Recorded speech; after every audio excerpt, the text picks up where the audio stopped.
জাতিসংঘে যুক্তরাষ্ট্র প্রস্তাবিত গাজায় যুদ্ধবিরতি প্রস্তাব পাস, ভোট দেয়নি রাশিয়া। হামাস স্বাগত জানালেও মন্তব্য করেনি তেল আবিব।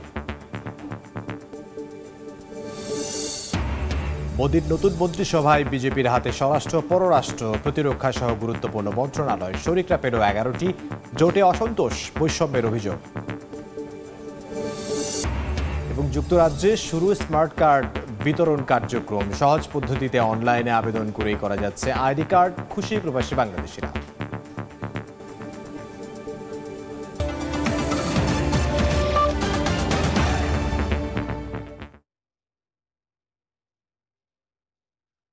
আন্তর্জাতিক সময়ের সঙ্গে আছে আমি ইমদাদুল হক।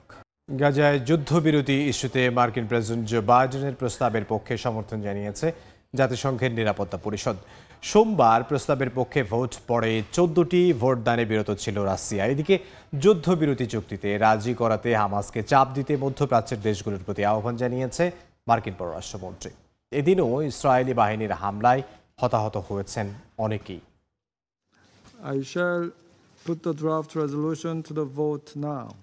সোমবার জাতিসংঘ নিরাপত্তা পরিষদে গাজায় যুদ্ধবিরতি ইস্যুতে মার্কিন প্রেসিডেন্ট জো বাইডেনের দেয়া প্রস্তাবের উপর ভোটাভুটি হয়। প্রস্তাবের পক্ষে ভোট পড়ে 14টি। ভোট দেয়া থেকে বিরত ছিল রাশিয়া। ইসরায়েল ও হামাসকে অবিলম্বে এই প্রস্তাব মেনে নেওয়ার আহ্বান জানান জাতিসংঘে নিযুক্ত মার্কিন দূত। একে নতুন সুযোগ বলেও অভিহিত করা হয়। নিরাপত্তা পরিষদের এই অবস্থানকে স্বাগত জানিয়েছে ফিলিস্তিনের স্বাধীনতাকামী সংগঠন হামাস। কিভাবে যুদ্ধবিরতি শর্তগুলো বাস্তবায়ন করা যায় তা নিয়ে মধ্যস্থতাকারী দেশগুলোর সঙ্গে কাজ করার ইচ্ছা প্রকাশ করেছে সংগঠনটি। এদিকে এই প্রস্তাবে রাজি করাতে হামাসের উপর চাপ দেওয়ার আহ্বান জানিয়েছেন মার্কিন পররাষ্ট্রমন্ত্রী অ্যান্টনি ব্লিংকেন। আবারও মধ্যপ্রাচ্য সফর করছেন এই নেতা। সোমবার ইসরায়েলের প্রধানমন্ত্রীর সঙ্গে বৈঠকও করেন তিনি। গেল 31শে মে গাজায় 3 ধাপে যুদ্ধবিরতি কার্যকরের প্রস্তাব দেন মার্কিন প্রেসিডেন্ট জো বাইডেন। এই প্রস্তাবের মূল কথা একটি স্থায়ী যুদ্ধবিরতি, জিম্মিদের মুক্তি আর ফিলিস্তিনি বন্দীদের ছেড়ে দেয়া। প্রথম ধাপে হবে জিম্মি ও বন্দী বিনিময় এবং সাময়িক যুদ্ধবিরতি। দ্বিতীয় ধাপে সব জিম্মিকে মুক্তি দেয়া এবং গাজা থেকে ইসরায়েলি সেনাদের সরিয়ে নেয়া। আর তৃতীয় ধাপে গাজা পুনর্গঠনে দীর্ঘমেয়াদী পরিকল্পনা। ধারণা করা হচ্ছে ইসরায়েল এই প্রস্তাব মেনে নিয়েছে। এমনকি এই খবরও প্রকাশ হয় যে তেল আবিবের দেয়া প্রস্তাবই ঘোষণা করেছিলেন বাইডেন। ভারতের নতুন মন্ত্রিসভার সদস্যদের মধ্যে দফতর বণ্টন করা হয়েছে। অর্থ, স্বরাষ্ট্র, পররাষ্ট্র ও প্রতিরক্ষা মন্ত্রণালয় নিজেদের হাতে রেখেছে বিজেপি। স্বরাষ্ট্রমন্ত্রীর দায়িত্বে এবারও থাকছেন অমিত শাহ। প্রতিরক্ষার দায়িত্ব রাজনাথ সিং এর হাতে। আর পররাষ্ট্রমন্ত্রী হিসেবে এস জয়শঙ্করের উপরই আবারও আস্থা রেখেছেন প্রধানমন্ত্রী নরেন্দ্র মোদী। দায়িত্ব নিয়েই জয়শঙ্কর বলেছেন প্রতিবেশী দেশের সঙ্গে সুসম্পর্কেই প্রাধান্য দেয়া হবে। অন্যদিকে এনডিএর শরিক দলগুলো পেয়েছে 11টি মন্ত্রণালয়। রোববার টানা তৃতীয়বারের মতো ভারতের প্রধানমন্ত্রী হিসেবে শপথ নেন নরেন্দ্র মোদী। নতুন মন্ত্রিসভায় কারা থাকছেন কয়েকদিন ধরে চলা সেই গুঞ্জনও পরিষ্কার হয়ে যায় এদিন। শপথ নেন 72 মন্ত্রী, যাদের মধ্যে 30 জন পূর্ণমন্ত্রী, প্রতিমন্ত্রী 36 জন আর দফতরবিহীন প্রতিমন্ত্রী আছেন 5 জন। এবার জানা গেল কে সামলাবেন কোন মন্ত্রণালয়।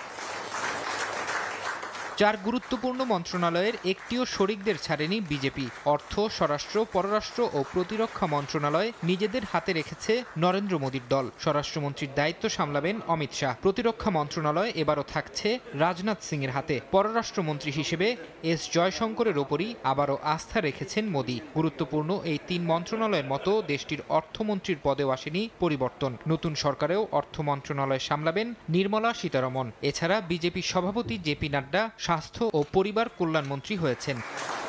বিজেপি নেতৃত্বাধীন এনডিএ জোটের শরিক দল টিডিপি, জেডিইউ, এলজেপি, শিবসেনা সহ অন্য দলগুলো পেয়েছে 11 মন্ত্রণালয়। এর মধ্যে চন্দ্রবাবু নাইডুর দল কে রামমোহন নাইডু বিমান পরিবহন ও চন্দ্রশেখর পেম্মাসানি পেয়েছেন গ্রাম উন্নয়ন মন্ত্রণালয়ের দায়িত্ব।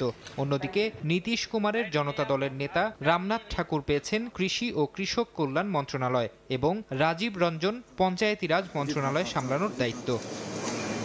1.5 মাসের বেশি সময় ধরে 7 দফায় ভোট গ্রহণের পর গত 4 জুন ভারতের লোকসভা নির্বাচনের ফল ঘোষণা করা হয়। নির্বাচনে বিজেপি একক সংখ্যাগরিষ্ঠতা না পাওয়ায় শরিকদের হাত ধরে এবার জোট সরকার গঠন করতে হচ্ছে মোদীকে। ফরহাদ চৌধুরী, সময় সংবাদ।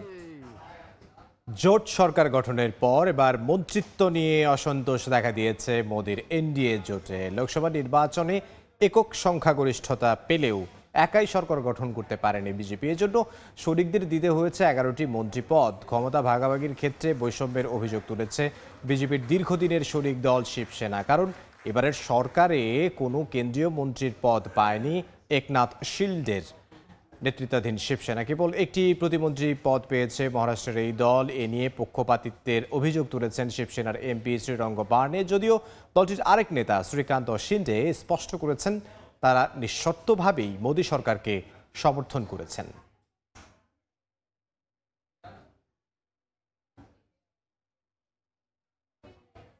কোরীয় উপদ্বীপে চলা উত্তেজনার মধ্যেই উত্তর কোরীয় সেনারা সীমান্ত অতিক্রম করায় সতর্কতামূলক গুলি ছড়ল দক্ষিণ কোরিয়া। সঙ্গে সঙ্গেই ওই এলাকা ছেড়ে নিজ অঞ্চলে চলে যায় তারা। সিউলের সেনা কর্মকর্তাদের ধারণা, অসতর্কতাবশত পিয়ংইয়ং সেনারা সীমান্ত পেরিয়েছে। কারণে অকারণে শক্তি প্রদর্শন করতে উত্তর কোরিয়ার ক্ষেপণাস্ত্র উৎক্ষেপণ, সেই সঙ্গে গেল 1 মাস ধরে শুরু হওয়া বেলুন কাণ্ড। এরই মধ্যে আবার আগুনে ঘি ঢেলেছে কোরীয় সীমান্তে সিউলের লাউডস্পিকারে পিয়ংইয়ং বিরোধী সম্প্রচার। এতে দুই দেশের মধ্যে উত্তেজনা বেড়েছে বহুগুণ। উত্তর কোরিয়ার হুঁশিয়ারি, লাউডস্পিকারে সম্প্রচার বন্ধ না করলে আবর্জনা ভর্তি বেলুন পাঠানো বন্ধ করবে না দেশটি। অন্যদিকে বর্জ্য ভর্তি বেলুন পাঠানো বন্ধ না হলে সম্প্রচার বন্ধ হবে না বলেও সতর্ক করেছে দক্ষিণ কোরিয়া। এসবের মধ্যে রোববার উত্তর কোরিয়ার সৈন্যরা স্বল্প পরিসরে স্থল সীমান্ত অতিক্রম করায় সতর্কতামূলক গুলি ছুড়েছে দক্ষিণ কোরিয়ার সীমান্ত বাহিনী। মঙ্গলবার সিউলের জয়েন্ট চিফস অফ স্টাফ জানিয়েছেন, পিয়ংইয়ংয়ের কিছু সেনা সীমান্তের উত্তর দিকে ছিল। হঠাৎ করেই তারা সামরিক সীমানা রেখা অতিক্রম করে। সে সময় সিউলের সেনারা সতর্কীকরণ ফাঁকা গুলি চালালে অবিলম্বে পিয়ংইয়ংয়ের সেনা সদস্যরা তাদের অঞ্চলে ফিরে যায়। তবে এই সময় তারা কোনো সন্দেহজনক কাজ করেনি বলেও জানিয়েছেন সিউলের সেনা কর্মকর্তা। জয়েন্ট চিফস অফ স্টাফের মুখপাত্র বলেন, তারা ধারণা করছেন উত্তর কোরিয়ার সেনারা ইচ্ছাকৃতভাবে সীমান্ত অতিক্রম করেনি, কারণ এটি ছিল জঙ্গল। সেখানে সীমান্ত চিহ্ন স্পষ্টভাবে দৃশ্যমান ছিল না। অন্তরা সেন, সময় সংবাদ। যুক্তরাজ্যে শুরু হয়েছে প্রবাসী বাংলাদেশিদের মাঝে স্মার্ট কার্ড বিতরণ কার্যক্রম। উদ্বোধন করেছেন নির্বাচন কমিশনার মোহাম্মদ আলমগীর। সহজ পদ্ধতিতে অনলাইনে আবেদন করেই করা যাচ্ছে আইডি কার্ড। এরই মধ্যে 4,500-এর বেশি প্রবাসীর স্মার্ট কার্ড আবেদন গ্রহণ করা হয়েছে বলে জানিয়েছে দেশটিতে নিযুক্ত বাংলাদেশের high commissioner Sayeda Muna Tasneem. London থেকে সে খবর জানাচ্ছেন শোয়েব কবির। বিদেশের মাটিতে বসেও জাতীয় পরিচয়পত্র কিংবা স্মার্ট কার্ড যেন স্বপ্ন ছিল প্রবাসীদের কাছে, কিন্তু যুক্তরাজ্য প্রবাসীদের সেই স্বপ্ন এবার বাস্তবায়ন হলো। ঘরে বসেই অনলাইনে আবেদন করেই তারা গ্রহণ করছেন স্মার্ট কার্ড। রোববার স্থানীয় সময় বিকেলে লন্ডনস্থ বাংলাদেশ হাই কমিশনের বঙ্গবন্ধু লাউঞ্জে স্মার্ট কার্ড বিতরণ কার্যক্রমের উদ্বোধন করেন নির্বাচন commissioner Mohammad Alamgir. High commissioner Sayeda Mona তাসনিমের সভাপতিত্বে অনুষ্ঠানে আলোচনায় অংশ নেন প্রবাসী। বিদেশের মাটিতে বসে নিজ দেশের স্মার্ট কার্ড পেয়ে সরকারের প্রতি কৃতজ্ঞতা জানান তারা। আমরা যারা প্রবাসী থাকি তারা আমরা দেশে এখন আমরা প্রাউড ফিল করে যেতে পারবো যে আমাদের একটা পরিচয়পত্র হবে। হাই কমিশনার জানান, এর মধ্যে 4,500 প্রবাসী স্মার্ট কার্ড পেতে রেজিস্ট্রেশন করেছেন, যার মধ্যে সব প্রক্রিয়া সম্পন্ন করে 528 জনকে কার্ড দেওয়া হয়েছে। সবাই তো পর্যায়ক্রমে অ্যাপয়েন্টমেন্ট নিচ্ছে, এই ডকুমেন্টগুলো কালেক্ট করছে, সেরকম এনআইডিও কিন্তু পর্যায়ক্রমে সবাই পাবে। আমাদের যা যা অ্যাপয়েন্টমেন্ট, এখানে রাত্রি 8টা পর্যন্ত আমরা কাজ করছি, মাঝে মাঝে 10টা পর্যন্ত, যাতে করে যারা অ্যাপ্লাই করছেন ফিঙ্গারপ্রিন্টিং এর সবাইকে যেন আমরা কুইকলি দিতে পারি। আর নির্বাচন কমিশনার বলেন, সহজ পদ্ধতিতে যাতে প্রবাসীরা স্মার্ট কার্ড গ্রহণ করতে পারেন সেই বিষয়টি বিবেচনা করে কাজ করছে কমিশন। আরো যদি সহজ কিছু করার সুযোগ থাকে সেটা আপনারা প্রস্তাব হাই কমিশনকে দেন, হাই কমিশন সেটা আমাদের কাছে প্রস্তাব দেখ, সরকারের কাছে প্রস্তাব দেখ। আমরা যদি দেখা যায় যে এটা অত্যন্ত লজিক্যাল, আমরা সেটা মেনে নিব। গত 30 ডিসেম্বর থেকে যুক্তরাজ্যে শুরু হয়েছে জাতীয় পরিচয়পত্র হালনাগাদের কাজ। শোয়েব কবির, সময় সংবাদ, লন্ডন।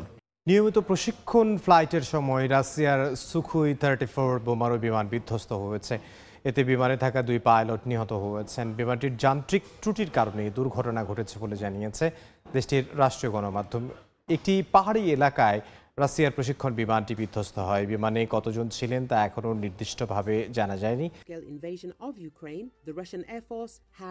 আফ্রিকার দেশ মালাবির ভাইস প্রেসিডেন্ট সাউলুস চিলিমাকে বহনকারী একটি সামরিক বিমান নিখোঁজ হয়েছে। দেশটির প্রতিরক্ষা বাহিনীর ওই বিমানটিতে চিলিমা ছাড়াও আরও 9 আরোহী ছিলেন। এক বিবৃতিতে দেশটির প্রেসিডেন্টের দফতর থেকে বিষয়টি নিশ্চিত করা হয়। বিবৃতিতে বলা হয়, সোমবার স্থানীয় সময় সকালে রাজধানী থেকে উড্ডয়ন করে বিমানটি। অল্প সময় পরই উড়োজাহাজটি রাডারের বাইরে চলে যায়। নিখোঁজের খবর জানার পরই উদ্ধার অভিযান শুরুর নির্দেশ দেন দেশটির প্রেসিডেন্ট।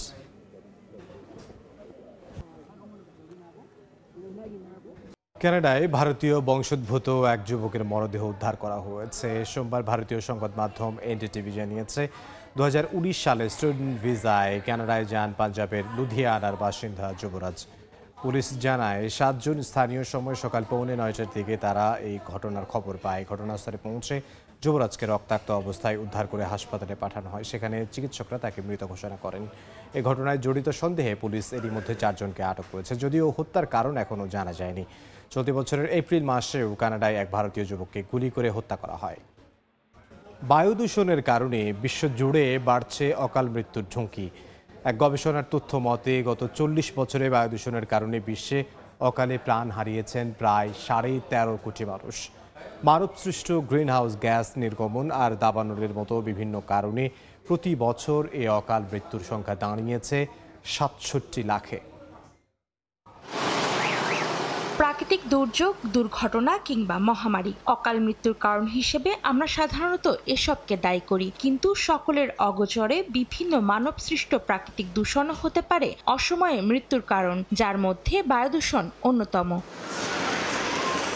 সিঙ্গাপুরের নানিয়াং প্রযুক্তি বিশ্ববিদ্যালয়ের এক গবেষণায় দেখা গেছে, 1980 থেকে 2020 সালের মধ্যে বায়ু দূষণের কারণে বিশ্বে প্রায় 13.5 কোটি মানুষের অকাল মৃত্যু হয়েছে। মানবসৃষ্ট গ্রিনহাউস গ্যাস নির্গমন আর দাবানলের মতো অন্যান্য উৎস এ দূষণের কারণ। সবচেয়ে বেশি অকাল মৃত্যু হয়েছে এশিয়ায়। এই মহাদেশে 9 কোটি 80 লাখের বেশি মানুষ অকালে প্রাণ হারিয়েছে, যাদের বেশিরভাগই চীন ও ভারতের। এছাড়া পাকিস্তান, বাংলাদেশ, ইন্দোনেশিয়া ও জাপানে অকালে প্রাণ হারানো মানুষের সংখ্যা 20 থেকে 50 লাখ। গবেষকরা বলছেন, এল নিনো এবং দ্য ইন্ডিয়ান ওশান ডাইপোলের মতো বিষয় বাতাসে দূষণের উপাদানগুলোর ঘনত্ব বাড়িয়ে দেয়। এতে বায়ু দূষণের প্রভাব আরও মারাত্মক হয়ে উঠছে। বাতাসে ঘুরে বেড়ানো পার্টিকুলেট ম্যাটার 2.5 ক্ষুদ্র কণা নিঃশ্বাসের মাধ্যমে মানবদেহে প্রবেশ করা বেশ ক্ষতিকর। প্রতিবেদনে বলা হয়, চিকিৎসা দিয়ে সুস্থ বা প্রতিরোধ করা যেত এমন রোগ বা পরিস্থিতিতে পড়ে মানুষ কম বয়সে মারা যাচ্ছে। এসব রোগের মধ্যে রয়েছে স্ট্রোক, হৃদরোগ, ফুসফুসের রোগ ও ক্যান্সার। আবহাওয়ার ধরনের কারণে এ ধরনের মৃত্যু 14% বেড়েছে বলেও উল্লেখ করা হয়েছে গবেষণায়।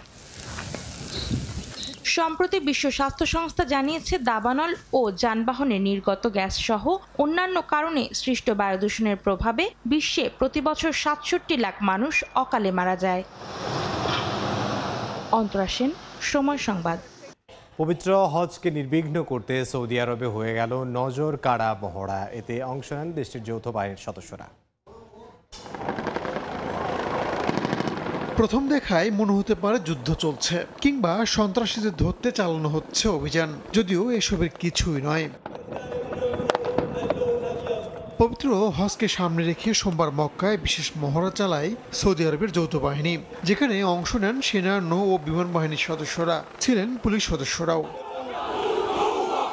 সৌদির রাষ্ট্রীয় গণমাধ্যম বলছে, হজকে নির্বিঘ্ন করতে প্রতি বছরই নজরকাড়া মহড়া চালানো হয়। যে কোনো ধরনের পরিস্থিতি মোকাবেলার অংশ হিসেবেই এই মহড়া। কোনো জিম্মির ঘটনা, সন্ত্রাসী হামলা, অগ্নিকাণ্ড কিভাবে মোকাবেলা করা হবে তারই প্রস্তুতি তুলে ধরা হয় মহড়ায়। পবিত্র শহর মক্কায় গেল শুক্রবার থেকে হাজারো মুসল্লি আসতে শুরু করেছেন। আগামী সপ্তাহেই হজ। বিশ্বের বিভিন্ন দেশে লাখ লাখ মানুষ এবছর হজ করবেন, এদের মধ্যে বাংলাদেশিরাও রয়েছেন। রাহানুল রানা, সময় সংবাদ। আন্তর্জাতিক সময় শেষের সংবাদ জানিয়ে দিচ্ছে আরও একবার। জাতিসংঘে যুক্তরাষ্ট্র প্রস্তাবিত গাজায় যুদ্ধবিরতি প্রস্তাব পাস। ভোট দেয়নি রাশিয়া। হামাস স্বাগত জানালেও মন্তব্য করেনি তেল আবিব।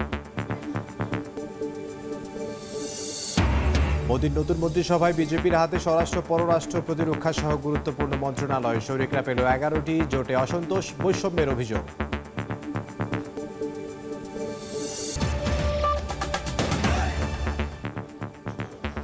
ছিল আন্তর্জাতিক সময়। এরপর সময় সংবাদের সঙ্গে থাকবেন সহকর্মী রাইসা জান্নাত। ধন্যবাদ ইমদাদ। সময় সংবাদ নিয়ে ফিরছি কিছুক্ষণ পরে, সঙ্গেই থাকুন সময়।